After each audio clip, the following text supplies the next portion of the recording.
Amados hermanos, es un gratísimo placer encontrarme con ustedes nuevamente para continuar con nuestros estudios de la palabra del Señor y centrarnos en lo que Dios tiene para cada uno de nosotros, que sin duda son una bendición para nuestra vida. Así es que les invito a que podamos orar para luego entrar de lleno en el tema que hoy nos convoca y que sin duda traerá una bendición para nuestra vida. Padre, en el nombre de Jesús, oramos a ti.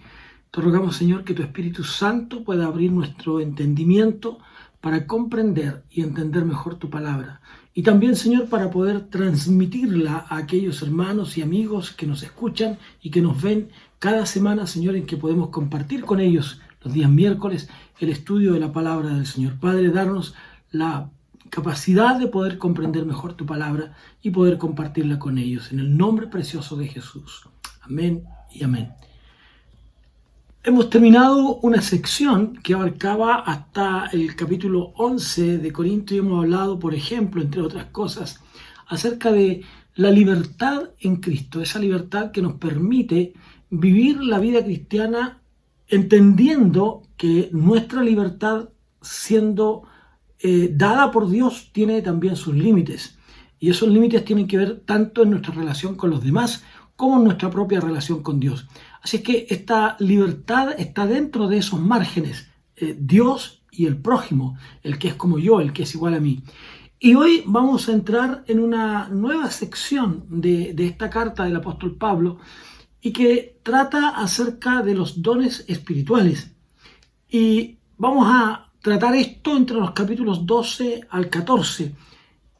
Y en el capítulo 12, por ejemplo, lo que vamos a ver es esta entrega de los dones espirituales. En el capítulo 13, esa fuerza, esa fortaleza que nos dan los dones espirituales para enfrentar la vida diaria. Y en el capítulo 14 vamos a ver cómo desarrollamos, cómo llevamos a la práctica, cómo llevamos al quehacer diario, tanto en lo personal como en lo colectivo, como iglesia, los dones espirituales que hemos recibido. Por lo tanto, entremos en nuestra materia, en nuestro estudio de hoy. Digamos que los dones espirituales fueron dados, diríamos, para mantener la unidad en la diversidad. Unidad en la diversidad, ¿no? Y el texto 1 de este capítulo 12 de Primera de Corintios dice lo siguiente: no quiero, hermanos, que ignoréis acerca de los dones espirituales. No quiero, hermanos, que ignoren acerca de esto. ¿No? Aquí la palabra que es añadida o que es usada para el griego es neumático o neumática, como dicen algunos, que quiere decir literalmente espirituales.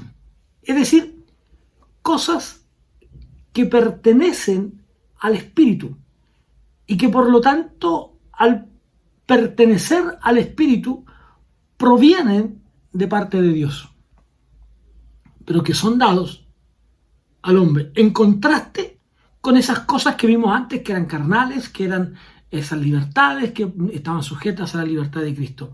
Así que lo que observamos aquí es que se nos enseña para que podamos comprender, para que la iglesia pudiera entender lo relacionado a este tema de los dones espirituales, para que la iglesia no estuviera en la nebulosa, no estuviera en oscuridad, sin poder comprender, sin poder tener la capacidad de entender estos dones espirituales que Dios estaba entregando a la iglesia.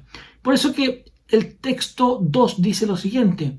Sabéis, dice en Reina Valera, lo siguiente: sabéis que cuando erais gentiles se os extraviaba, llevándoos como se os lleva a los ídolos mudos. En otra revisión dice: sabéis que cuando erais paganos os dejabais arrastrar hacia los ídolos mudos. Los ídolos que no tenían voces, que por lógica no podían hablar, eran completa y absolutamente mudos. Pablo en otra oportunidad los considera y los trata como nada, ¿no? Los ídolos no significaban absolutamente nada. Por lo tanto, aquello carnal, aquello humano que se entregaba, que se ofrecía a los ídolos, ¿no? Y era algo que ellos se hacían y que por lo tanto la carne misma, la oferta, ¿no es cierto?, el animal ofrecido no era contaminado, no había una relación. Pero no todos lograban entender aquello. El salmista, en el Salmo 115, el texto 5, dice lo siguiente: los ídolos tienen boca, pero no hablan. Tienen ojos, pero no ven. Y en Habacuc dice lo siguiente: ¿de qué sirve la escultura que esculpió el que la hizo? La estatua de fundición que enseña mentira, para que el artífice confíe en su obra haciendo imágenes mudas. Interesante, ¿de qué sirve la imagen que creó, que formó una persona, como para que él mismo confíe en ella? Entonces, lo importante aquí es que Pablo va a hablar acerca de los dones espirituales, pero de esos dones que provienen directamente de Dios y que son dados a los creyentes, a los salvos. Por lo tanto, tenemos que decir, y aunque lo vamos a mencionar más adelante también, los dones espirituales solo los pueden poseer los cristianos.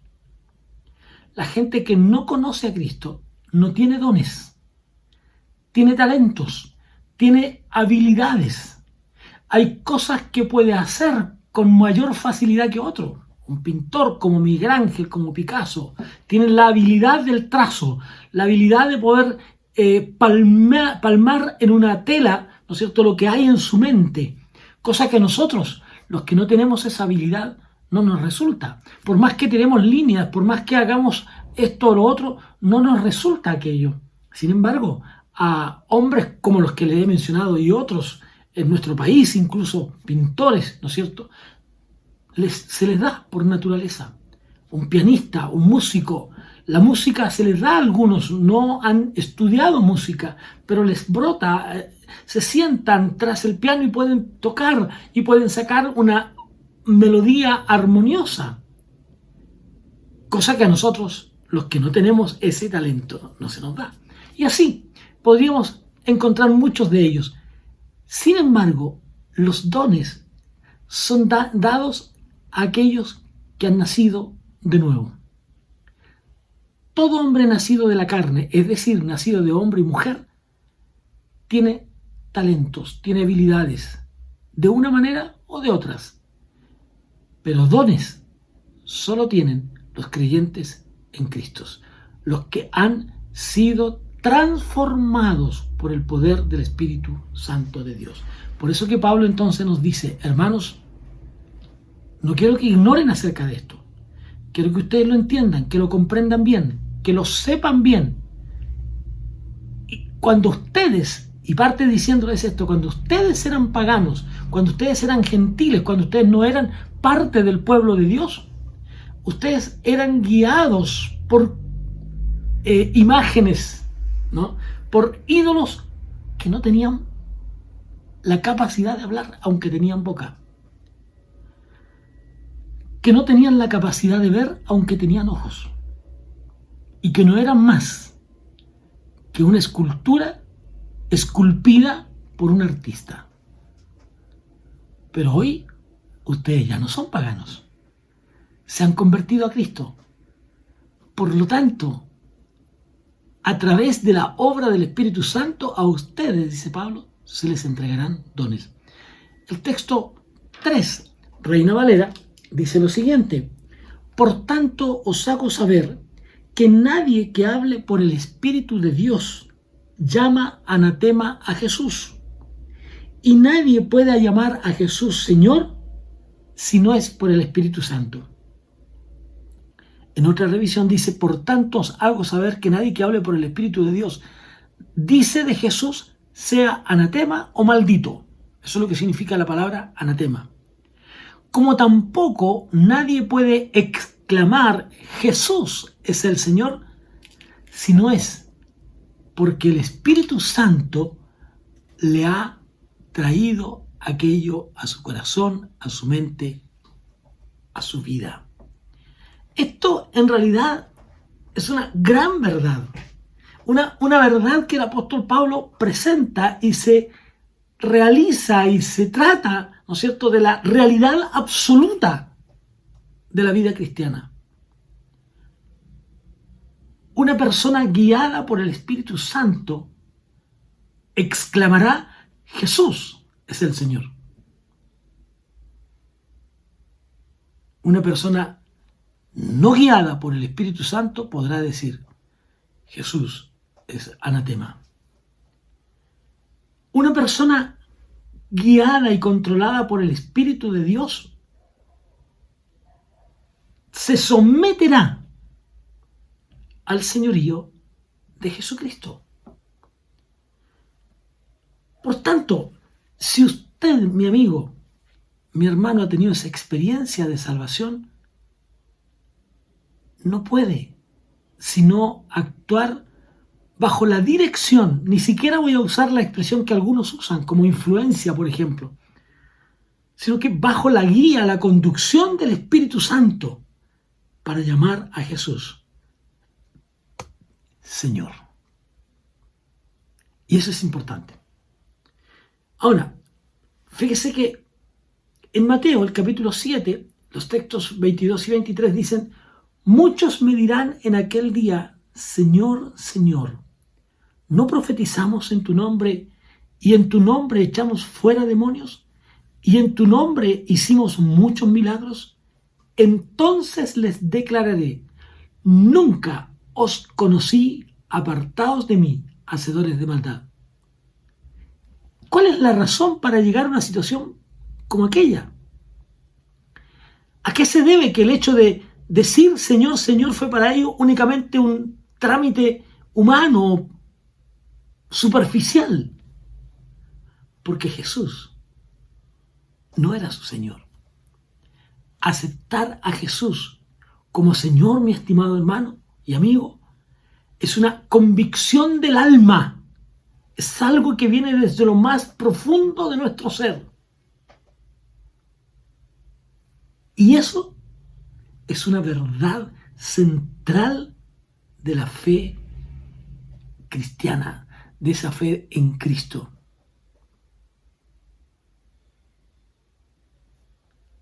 Cuando nosotros llegamos a la fe, a la unidad a través de la cruz de Cristo, entonces nosotros continuamos una carrera cristiana. No solo confesamos a Jesús, sino que iniciamos una tarea de unirnos y de depender más y más de Cristo cada día.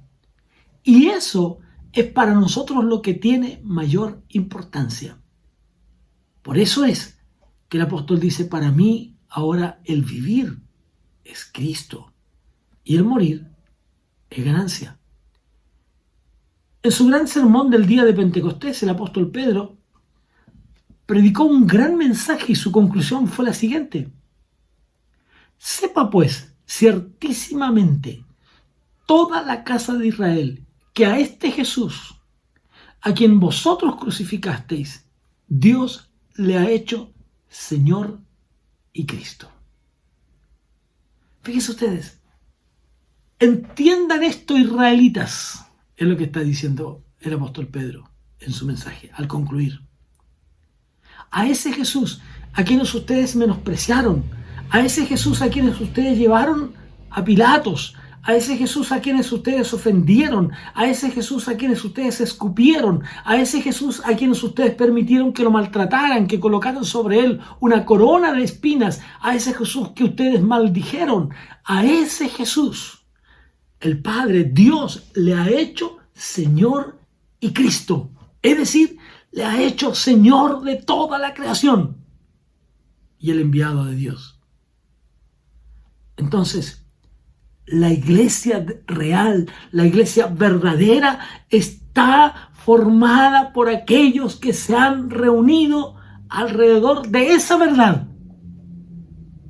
Esa verdad que trae a nuestra vida a la claridad otorgada por el Espíritu Santo. Amados, es el Espíritu Santo quien interpreta, quien hace realidad esa verdad en su vida. ¿Recuerda usted la pregunta que hizo Jesús en Mateo? ¿Y vosotros quién decís que soy? Y hoy, en este tiempo, Jesús nos hace la misma pregunta a nosotros. ¿Quién dice usted que es Jesús? Y esa pregunta que Jesús formuló a sus discípulos y que Pedro le dice, tú eres el Cristo, el Hijo del Dios viviente. Es el Rey de Reyes. Y no hay persona alguna que pueda, para servir, que pueda señalar algo distinto para servir a la iglesia de Cristo.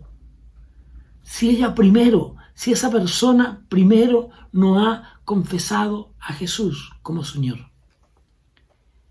El Espíritu Santo nos revela todo aquello que nosotros necesitamos hacer. Ahora bien, dice el apóstol Pablo, ahora bien, texto 4 para nosotros, hay diversidad de dones, pero el Espíritu es el mismo. Es decir, hay una distribución de dones, diferentes dones, a personas diferentes. Y la palabra aquí que se usa en el griego es charisma, o carisma, o charismatón, como dicen algunos. Y que no está referida al don de lengua en particular. Esta palabra carisma, que algunos interpretan incluso como un regalo, ¿no?, se refiere a todos los dones del Espíritu que Dios entrega por medio de su Espíritu Santo a los creyentes que conforman la iglesia. Entonces hay diversidad de dones. Los dones son distintos unos de otros y son para cumplir tareas distintas dentro de la iglesia que es el cuerpo de Cristo. Así es que hay diversidad, pero el Espíritu es el mismo. Hay diferentes maneras de servir, pero el Señor es el mismo. El Señor es Cristo, es Jesús, es Jesucristo. Esta combinación del Dios humano, el Yeshua con el Cristo.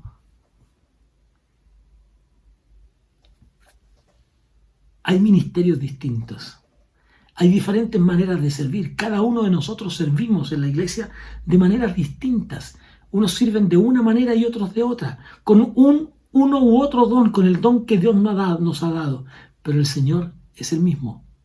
Por lo tanto, es el Señor Jesús el que le está usando a usted para cumplir con el don que Dios en su misericordia le ha otorgado. Y así entonces,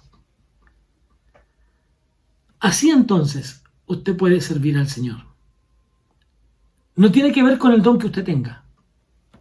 Es el Señor Jesús el que a usted le está usando.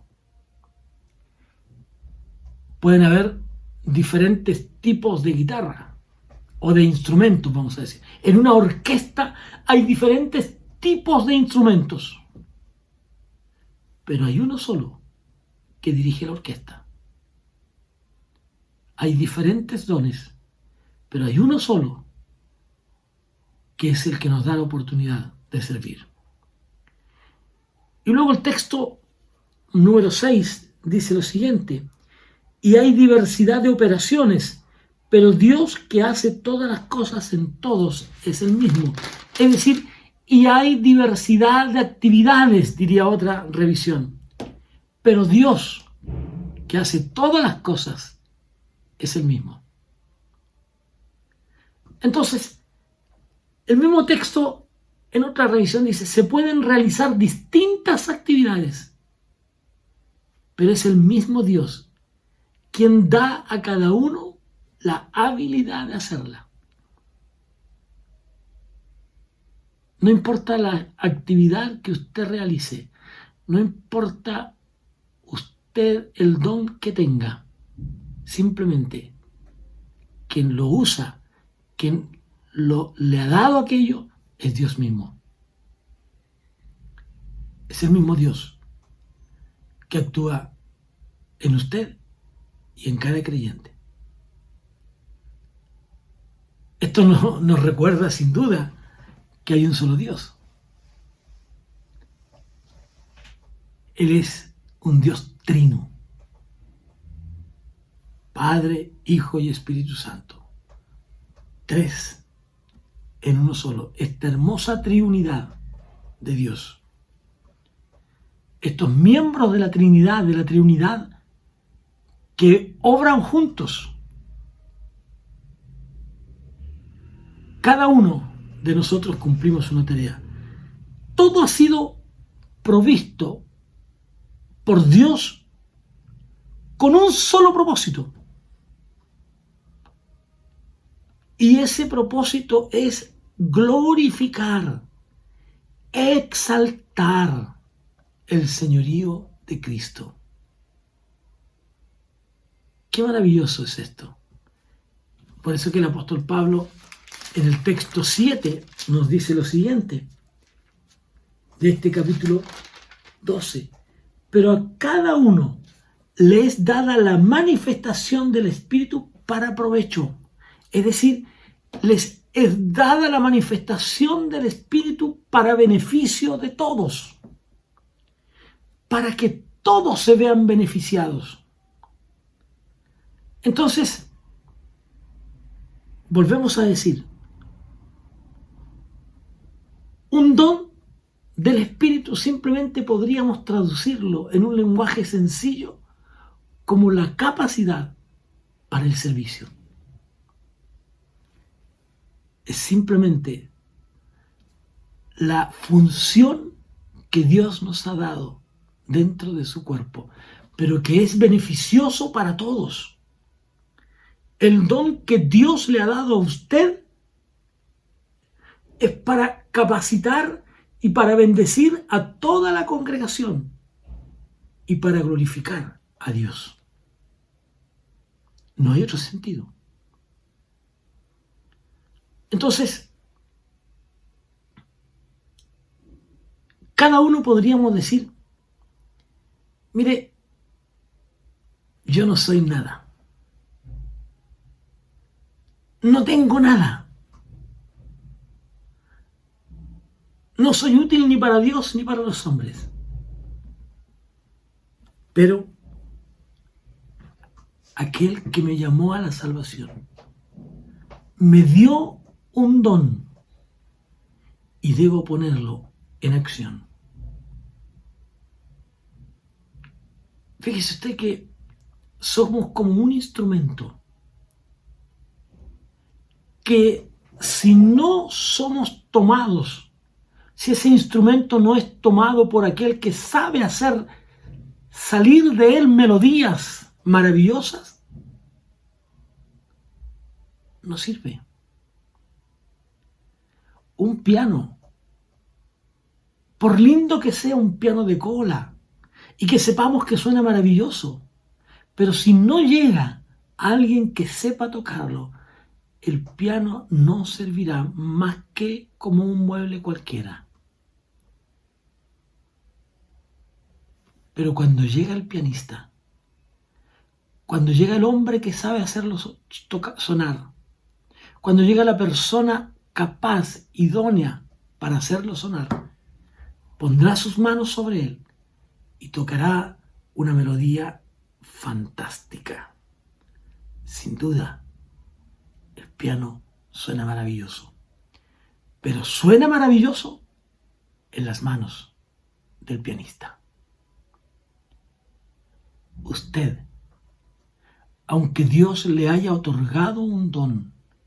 Pero si usted no se dispone en las manos de Dios, será simplemente uno más. Hasta que usted deje que sea Dios quien lo use. Usted debe ejercitar y poner por obra o en acción su don. Y entonces notaremos que el Espíritu Santo estará en nosotros y que es para el bien común de todos. Un don es una manifestación del Espíritu de Dios. Como dije, hay personas que nacen con algunos talentos como la música, el canto. Algunas mujeres, hombres cantan con una voz extraordinaria. Pero eso no lo hace él porque sea capaz. Eso es algo que Dios colocó en la vida de esas personas. Y por lo tanto, eso usado de manera adecuada será usado y sonará maravilloso. Entonces, recuerde que el versículo 7 nos dice que a cada uno les da la manifestación. ¿Se acuerdan? Leímos el texto 7. A cada uno les da la manifestación del Espíritu para el bien de todos. Ahora, ¿cuál es el propósito de ese don? No es otro que la edificación de la iglesia, el cuerpo de creyentes. Es para que crezcamos, es para que tengamos una buena relación con Dios. No se pueden ejercitar los dones de manera egoísta, sino que es para colaborar en el crecimiento de los creyentes en Cristo. Cuando usted y yo colocamos nuestro don al servicio del Señor, cuando ejercitamos nuestro don, no estamos haciendo otra cosa que simplemente proveer ayuda espiritual a los demás creyentes. Ahora, Pablo enseguida mencionará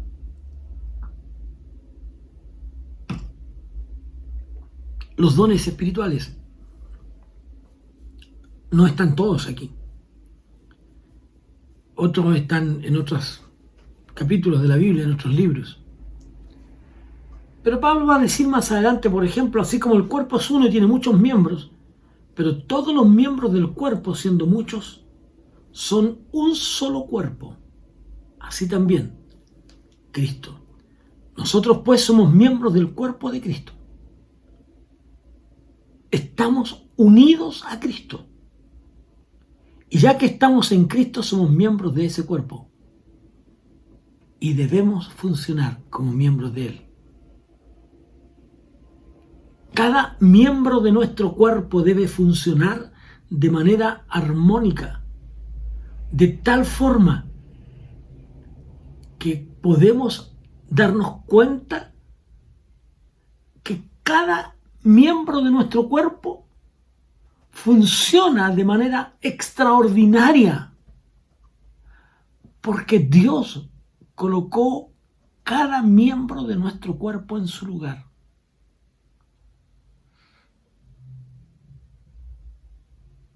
No tenemos ningún miembro de más. Todos tienen una función. Qué maravilloso es cuando nuestros jóvenes se dan cuenta del don que Dios les ha dado y lo colocan al servicio de Dios.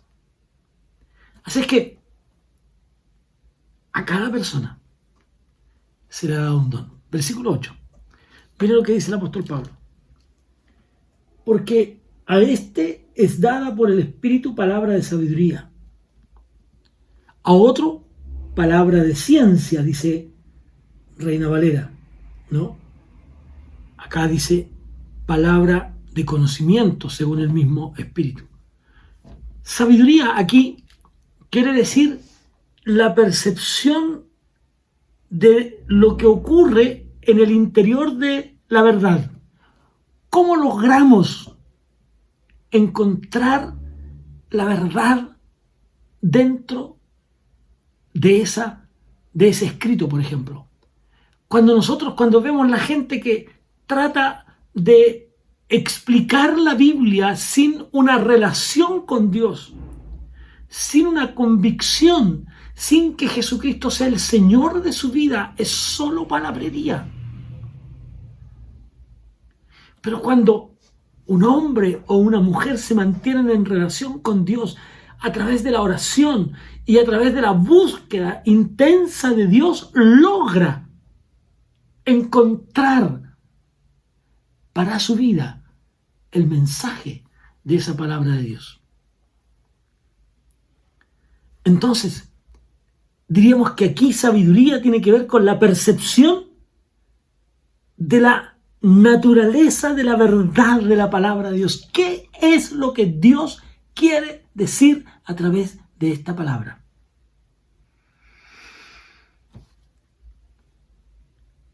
Pero para llegar a eso, necesitamos lo que viene, que Reina Valera traduce como ciencia, pero que otros han traducido como conocimiento. Es decir, es necesario alcanzar a esa sabiduría también el conocimiento, la investigación, para profundizar en la verdad. Y ahí, hermanos y amigos, es donde nos sirven lo que otros han tenido en esta palabra de ciencia. Por ejemplo, cuando leemos un libro que nos ayuda a entender la verdad de Dios, que nos ayuda a comprender esa verdad revelada de Dios y que nos ayuda a entender que la palabra de Dios es real y lo que la palabra de Dios está diciendo para nosotros es importante, pero ese libro al que usted investiga, al que usted busca y que a usted le ayuda, no es la palabra de Dios, le ayuda a encontrar más allá de su propio conocimiento, porque a esa persona Dios le ha dado el don de ciencia, del conocimiento. Y producto de su investigación, podemos ser entonces también nosotros edificados. Y ahora sí, esa palabra que era sabiduría para nosotros, que podíamos entender la verdad de Dios y que ahora se amplía el conocimiento a través de lo que otros nos ha bendecido en esta palabra de conocimiento, podemos ahora también ayudar a otros.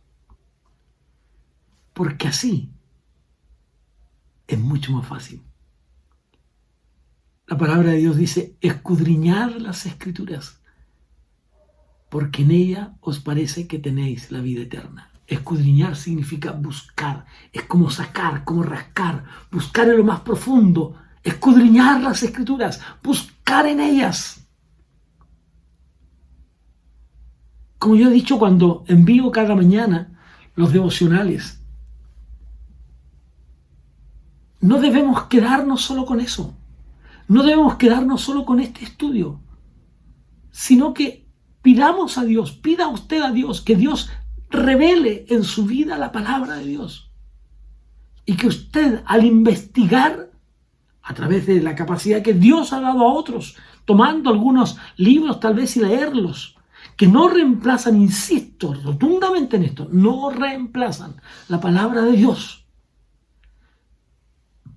pero que nos ayudan a entender la palabra revelada para nosotros. Entonces, y ahí aparece lo que dice el apóstol Pablo en el texto 9. A otros fe por el mismo Espíritu.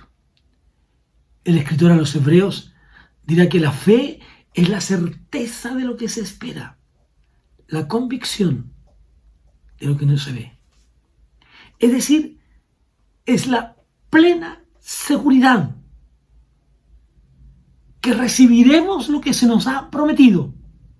Voy pues a preparar lugar para vosotros, para que donde yo estoy, vosotros también estéis, dijo Jesús. La fe es tener la plena seguridad de que esa promesa de Jesús es real. La fe es creer que todo lo que pidiéremos al Padre en su nombre, Él nos lo dará.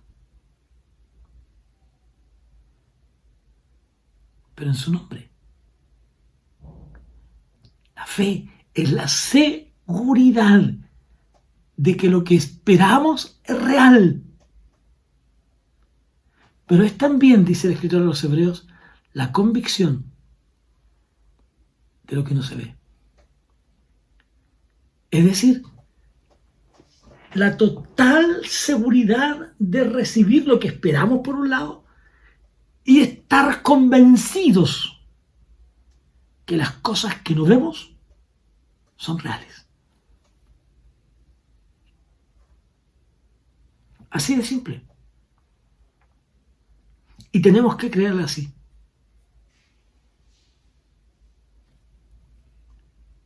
Se cuenta la historia de dos niñas. Una dijo a la otra, yo tengo 5 centavos. Y la otra dice, yo tengo 10.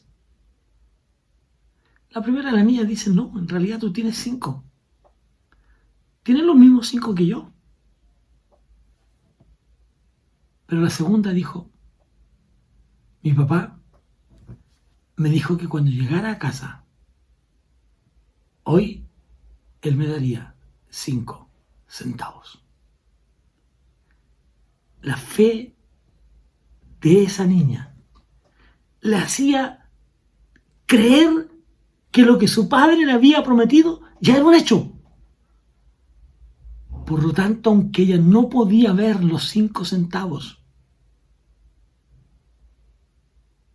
ella sabía que los tenía, porque su padre se los había prometido.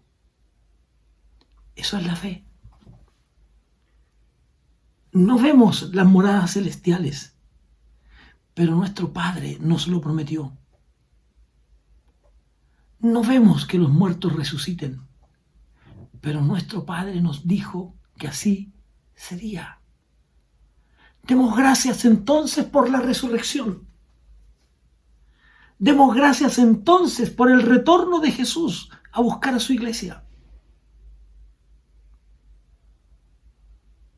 Demos gracias entonces a Dios, porque el día de mañana Dios estará con nosotros, porque Él prometió que estaría con nosotros todos los días hasta el fin del mundo.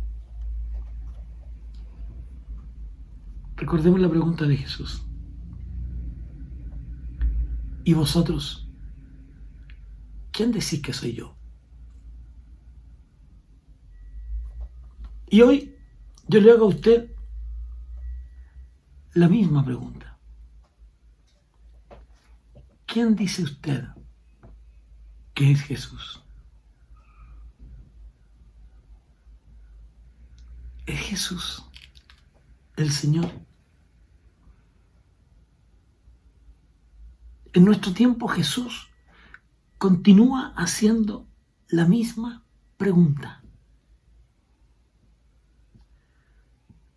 Es como si hoy, en este preciso instante, Jesús le preguntara a usted,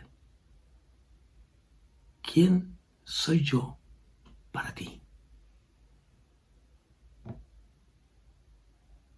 ¿Es Jesús el Señor? Si es así, sin duda, usted obtendrá todo lo que Dios le ha prometido. Y por supuesto, le concederá un don espiritual. Continuaremos la próxima semana hablando acerca de los dones espirituales. Como estos bendicen a la iglesia del Señor y nos inspiran y nos llenan de su gracia y de su bendición para alcanzar el premio del supremo llamamiento de Dios en Cristo Jesús. Les invito entonces a pensar y a meditar en quién es Jesús para usted. Padre, gracias por tu palabra para nosotros. Gracias porque tu palabra es real y verdadera. Te rogamos que por medio de tu Espíritu Santo, tú obres en cada uno de nosotros y los dones espirituales sean una realidad en la vida de cada uno de nosotros. Pero que esos dones nos ayuden a dar toda la honra y toda la gloria a Jesús, el Señor. Amén y amén. Que Dios les bendiga. Nos encontramos la próxima semana en un nuevo estudio de la palabra del Señor. De verdad, será una gran bendición. Estamos llegando ya al final del año. Este es nuestro penúltimo estudio de este año. Este año 2022, que ya se nos está yendo. Y que esperamos usted pueda y yo pueda renovar mis votos con el Señor para que el 2023 sea un año de gran bendición para nosotros. Dios le bendiga. Nos encontramos el próximo miércoles a las 20 horas en este mismo lugar. Un abrazo muy grande para ustedes. Les ha hablado el pastor José Luis Urel, pastor de la Segunda Iglesia Bautista de Santiago. Bendiciones.